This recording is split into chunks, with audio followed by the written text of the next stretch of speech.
എന്താണ് ഈ വീട്ടിലത്തെ ഇളയ സന്തതിന്റെ മുഖത്തൊരു വാട്ടം? എടി ചേച്ചി, എന്നെ ആർക്കും ഇഷ്ടല്ലടി. അച്ഛൻ നിനക്ക് ഫോൺ വാങ്ങി തന്നില്ലേ? മറ്റൊക്കെയാണെങ്കിൽ ടൂറിന് പോകാൻ പൈസയും കൊടുത്തു. എന്നെ മാത്രം ആരും സ്നേഹിക്കുന്നില്ല. അപ്പൊ അങ്ങനെയാണ് കാര്യങ്ങൾ. അത് പിന്നെ അങ്ങനെയല്ലടി വരുള്ളൂ. അച്ഛൻ ഇഷ്ടം മൂത്ത മോളായ എന്നെ, അമ്മയ്ക്ക് ഇഷ്ടം രണ്ടാമത്തെ മോളായ അവളെയും. പിന്നെ നിന്നിപ്പോ ആരും സ്നേഹിക്കാനാടി? അപ്പൊ ശരിക്കും എന്നെ ആർക്കും ഇഷ്ടമല്ല അല്ലേ? അമ്മു, ഞാൻ ഇതിലൊരു സത്യം പറയട്ടെ. പക്ഷെ നിനക്ക് വേറെ ആർക്കും പോയി ചോദിക്കൊന്നും വേണ്ട.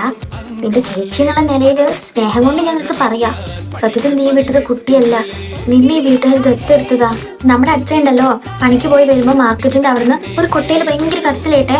അങ്ങനെ പോയി നോക്കിയപ്പോ ആ കൊട്ടേന്ന് കിട്ടിയതായിരിക്കൂലേ എന്നെ? അതുമല്ല, അങ്ങനെ പോയി നോക്കിയപ്പോഴേ കൊട്ടയുടെ അടുത്തൊരു പ്ലാസ്റ്റിക് കവറിനാണ് നിന്നെ കിട്ടിയത്. പിന്നെ അച്ഛന് പിന്നെ എന്തോ വിഷമൊക്കെ തോന്നിയിട്ട് എടുത്തുകൊണ്ട് വളർത്തിയത് നിന്നെ. ഓടി ചേച്ചി, ഞാനിത് അമ്മയുടെ അടുത്ത് പോയി ചോദിക്കും. ഇനി ഇത് നീ അമ്മയുടെ അടുത്തൊന്നും ചോദിക്കാനും പോണ്ട. അഥവാ അമ്മയുടെ അടുത്ത് ചോദിച്ചാൽ തന്നെ അമ്മ പറയൂ അങ്ങനെയൊന്നും അല്ലാണ്. അമ്മയ്ക്ക് നിന്നോട് എന്തോ സ്നേഹമോ സഹതാപമോ അങ്ങനെയൊക്കെ തോന്നിയിട്ട് എടുത്ത് വളർത്തിയതാവും.